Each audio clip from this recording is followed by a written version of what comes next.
Your biggest problem is not the problem itself. It is the version of you that keeps meeting the same problem with the same weak mind, the same emotional reaction, and the same old fear. Until that version changes, life will keep sending the same lesson in different forms. What if the problem in your life is not stronger than you? What if the mountain in front of you is not the real mountain? What if the real mountain is the mind that keeps running, the heart that keeps reacting, the body that keeps avoiding, and the old story inside you that keeps whispering, this is too much. You cannot face this. You cannot change this. You cannot become more than this. Before you search for another answer, before you ask another person what you should do, before you make another promise that you will start tomorrow, listen carefully. A problem does not defeat a person in one moment. A problem enters through a small opening. It enters through confusion. It enters through reaction. It enters through weak habits. It enters through a mind that has never been trained to sit still with discomfort. It enters through a heart that has never learned the difference between love and attachment. It enters through a body that has learned comfort but forgotten endurance. And then the person says, life is against me. No, life is not always against you. Sometimes life is simply revealing where your foundation is weak. When the wind comes, the weak roof makes noise. When the storm comes, the shallow root is exposed. When pressure comes, the untrained mind becomes visible. This is not punishment. This is instruction. Most people want their problems removed, but they do not want their character rebuilt. They want peace, but they keep feeding the habits that create noise. They want confidence, but they continue breaking promises to themselves. They want respect, but they keep living in ways that make them ashamed in silence. They want freedom, but they obey every impulse that appears inside them. So today, do not ask only, how can I solve my problems? Ask a deeper question. What kind of person must I become so my problems no longer control me? There are 3 pillars of wisdom that hold a strong life. If you train them, your problems may still come, but they will not find the same weak place inside you. They will knock, but they will not rule. They will challenge you, but they will not define you. They will test you, but they will also shape you. The first pillar is stillness, not the stillness of laziness, not the stillness of running away from responsibility, not the stillness of pretending nothing hurts. True stillness is the power to remain present when everything inside you wants to escape, attack, chase, explain, collapse, or hide. Look at your own life. How many decisions did you make from peace? And how many did you make from panic? How many words did you speak from wisdom? And how many did you speak because anger took your tongue before awareness arrived? How many times did you lose sleep? Not because the problem was happening, but because your mind was rehearsing disasters that had not yet arrived. The untrained mind is like a monkey, jumping from branch to branch. It touches fear, then memory, then desire, then comparison, then regret, then imagination, then shame. It never rests long enough to see clearly. And because it cannot see clearly, it calls every shadow a monster. Stillness is the training of seeing. When you become still, you begin to notice the difference between what is happening and what your mind is adding. You begin to see the difference between pain and the story around pain. You begin to see that one rejection is not the end of your future. One failure is not the death of your value. One person's opinion is not the voice of truth. One difficult season is not your whole life. But without stillness, one moment becomes everything. A message not answered becomes abandonment. A mistake becomes identity. A delay becomes failure.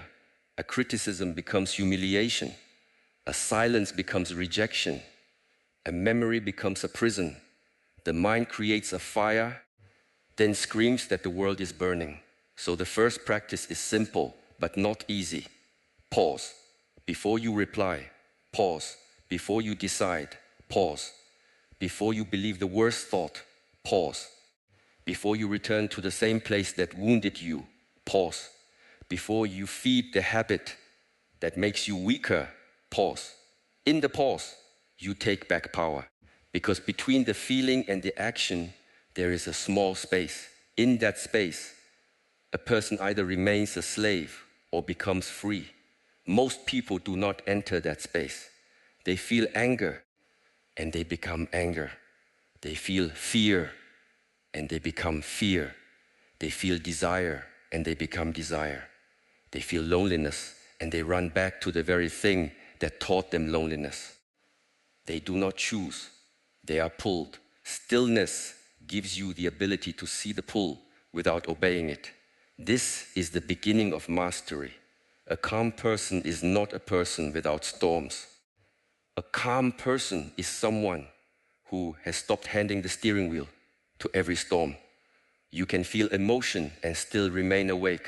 You can feel pressure and still breathe.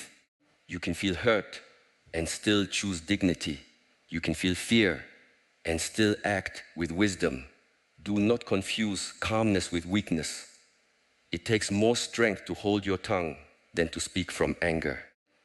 It takes more strength to walk away than to win a useless argument. It takes more strength to sit with discomfort than to escape into distraction. It takes more strength to let the truth appear than to keep decorating a lie.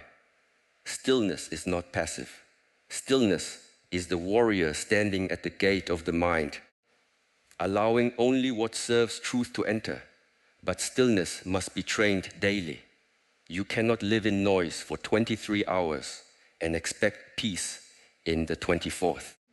You cannot keep filling your mind with comparison, drama, gossip, and fear, and then wonder why your spirit is tired. You cannot give your attention to everything and still expect to have strength for what matters. Your attention is your life. Where your attention goes, your energy follows. Where your energy goes, your habits grow. Where your habits grow, your character forms. Where your character forms, your destiny begins to take shape.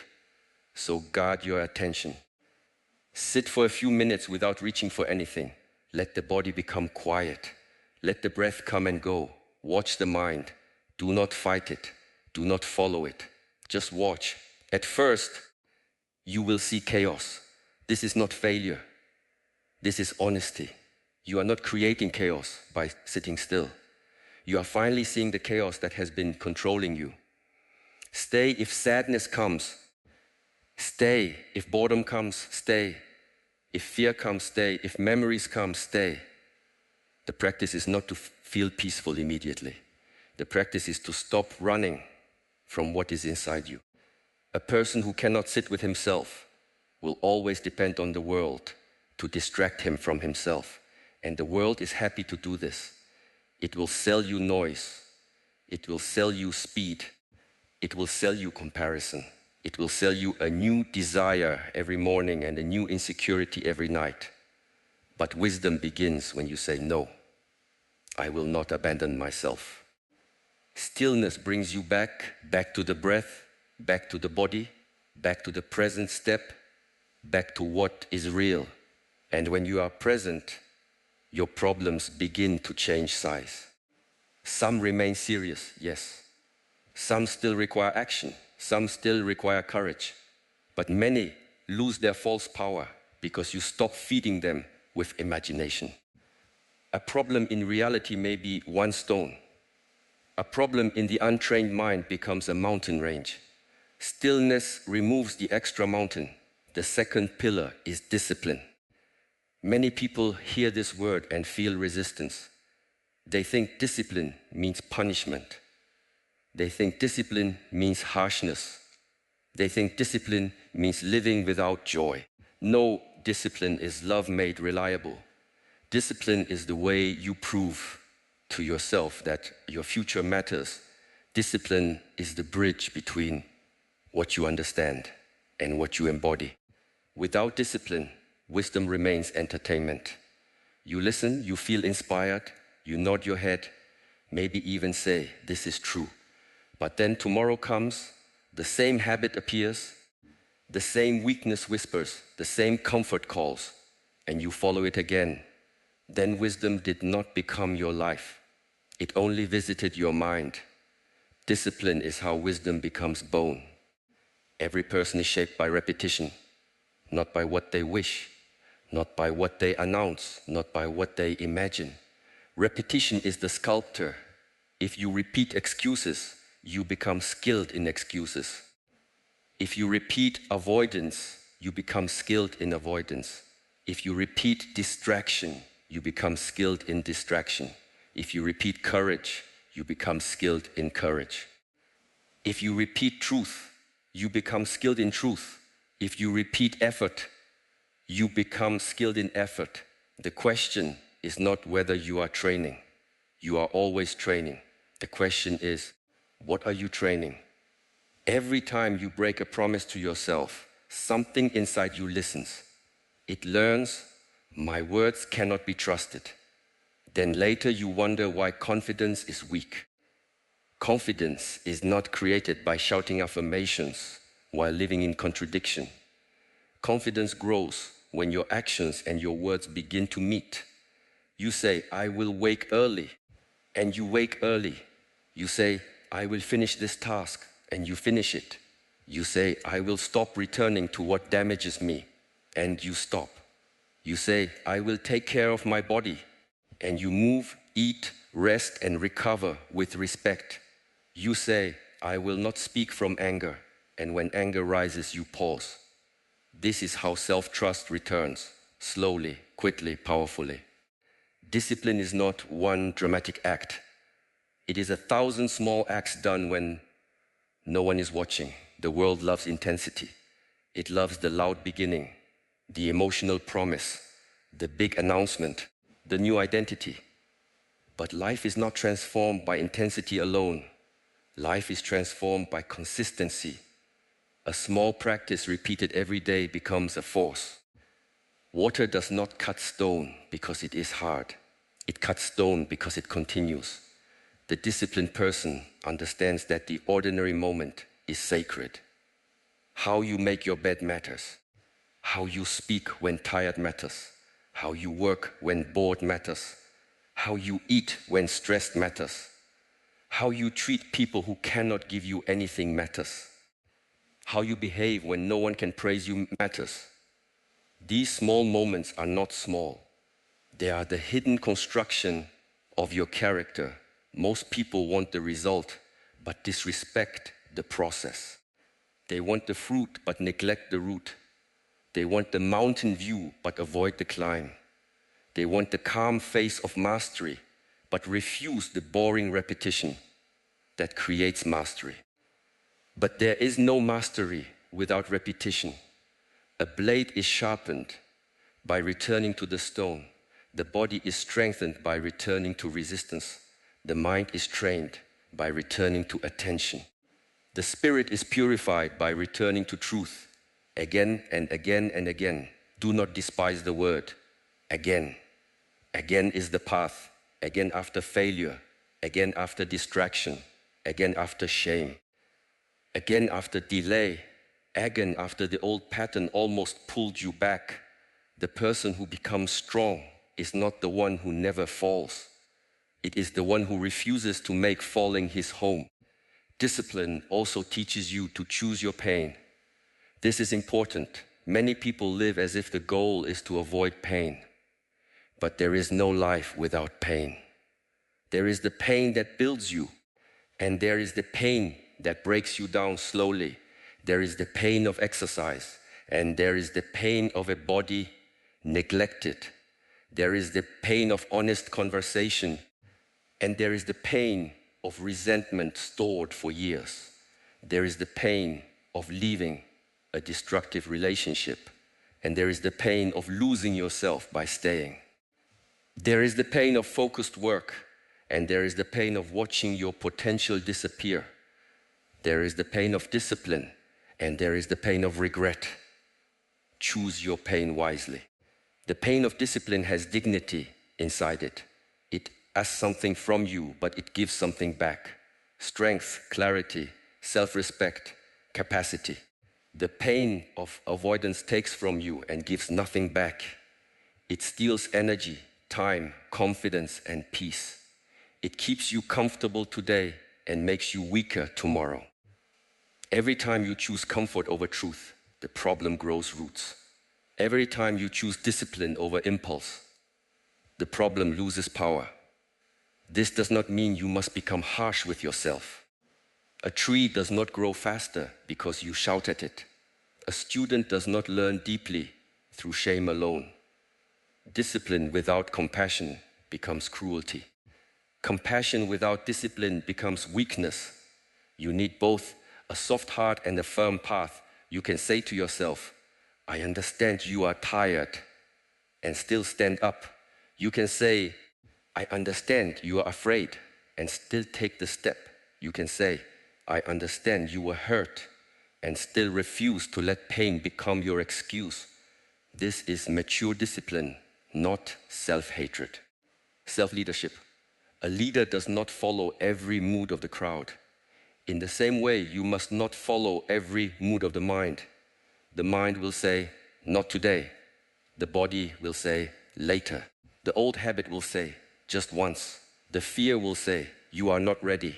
The ego will say, you deserve comfort. Discipline listens, but does not surrender. It says, we move, not violently, steadily. The third pillar is right understanding. Stillness gives you space. Discipline gives you strength. But right understanding gives you direction. Without right understanding, even discipline can become a prison. You can become disciplined in chasing the wrong things. Disciplined in pleasing people who do not respect you. Disciplined in collecting success that does not nourish your soul. Disciplined in proving yourself to those who are not even watching. Disciplined in becoming impressive while becoming empty. So wisdom asks, what are you serving? This question is not small. Many people do not live, they perform. They perform strength while feeling broken. They perform happiness while carrying sadness. They perform success while fearing silence. They perform confidence while depending on approval.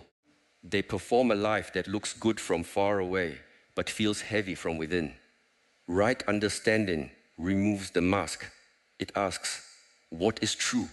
Not what is popular, not what is comfortable, not what protects the ego. What is true?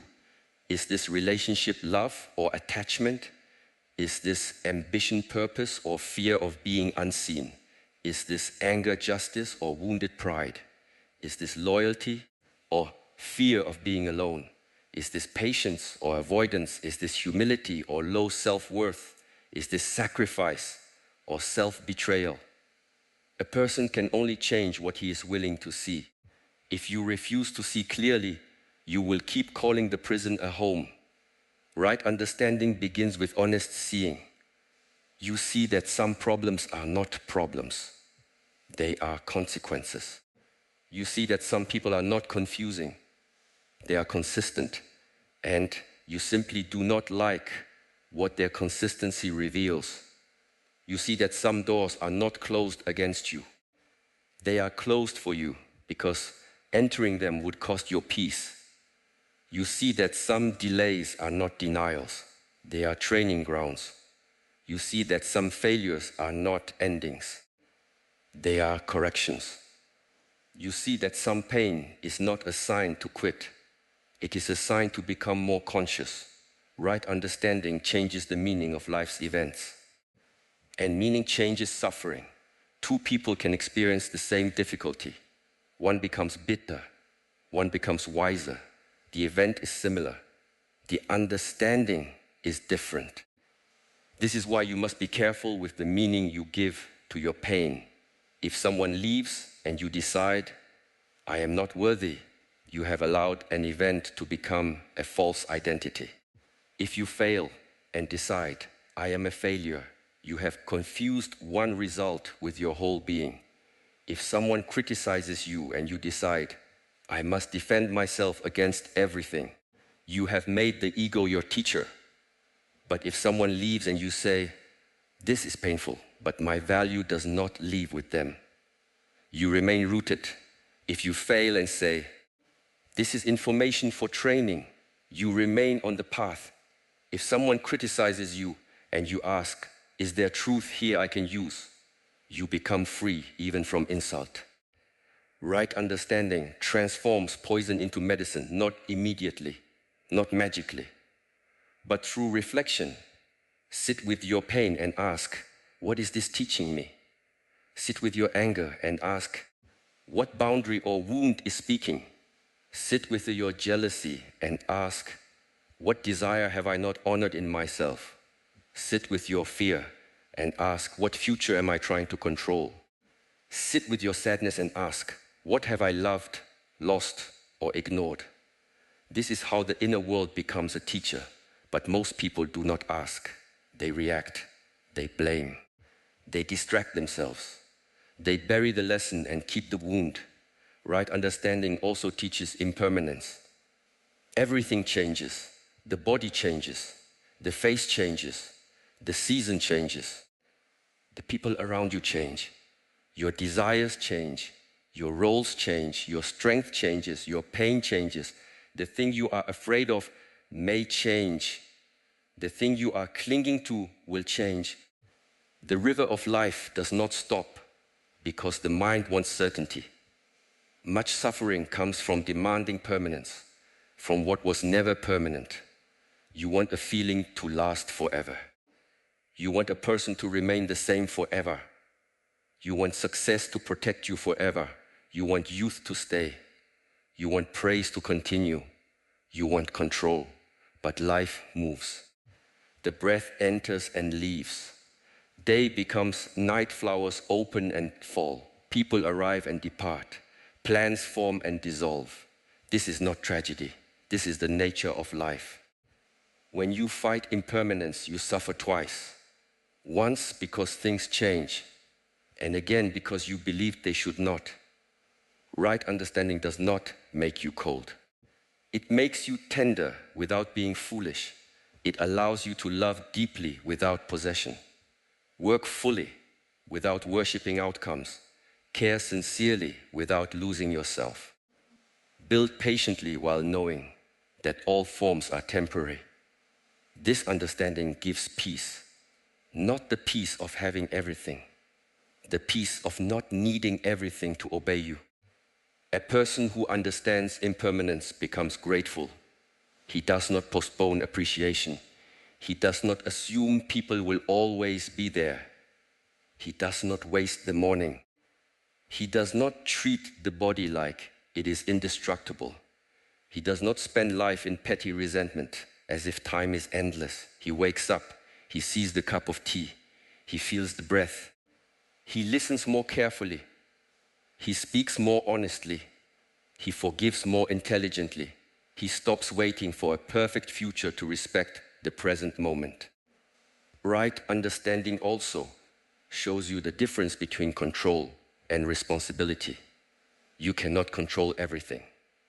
You cannot control who likes you. You cannot control who misunderstands you. You cannot control the timing of every result. You cannot control the past. You cannot control the weather of another person's mind. But you are responsible for your response. You are responsible for your practice. You are responsible for your words. You are responsible for the energy you bring into a room. You are responsible for the habits you repeat. You are responsible for the boundaries you do or do not set. You are responsible for whether pain makes you more conscious or more cruel. The untrained person suffers because he tries to control what is not his and neglects what is.